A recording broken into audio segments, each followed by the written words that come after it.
Kuni kecha Prezidentimiz boshchiligida o'tkazilgan videoselektor yig'ilishida Ramazon oyi davomida bozorlarda narx-navoni barqarorlashtirish, aholi uchun qulay shart-sharoitlar yaratish yuzasidan qat'iy topshiriqlar berildi.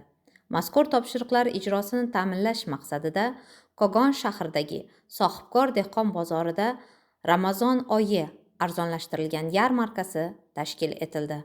Yarmarkada aholining kundalik ehtiyoji uchun zarur bo'lgan barcha turdagi go'sht mahsulotlari, tuxum, o'simlik yog'i, don mahsulotlari, meva va sabzavotlar, poliz ekinlari arzon va barqaror narxlarda taklif etilmoqda.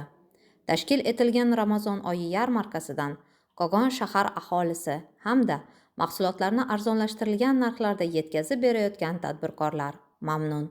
Mazkur oyda aholini qo'llab-quvvatlash, ijtimoiy barqarorlikni ta'minlash va bozorlarda narx-navoni nazorat qilish borasidagi ishlar izchil davom ettiriladi. Men Alimova Sayyora mustaqillik mahallasida yashayman. Kogon shahri Ramazon oyiga qulaylik.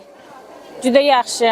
Rahmat prezidentimizga, Kogon shahri hokim shunday qulaylik qilib berib, bozor qilib sharoit qilib bergani uchun juda minnatdor biza. Assalomu alaykum.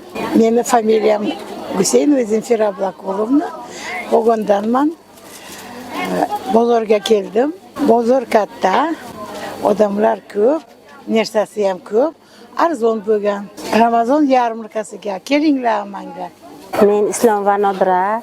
Mana necha yillardan beri mana shu yarmarkada savdo qilaman. Mana Ramazon oyi munosabati bilan hammalaringizni yarmarkamizga taklif qilamiz. Yarmarkamizda hamma narsalar arzon. Mana shu arzon narsa yetkazib berishimizdan xalqimizga juda ham xursandmiz.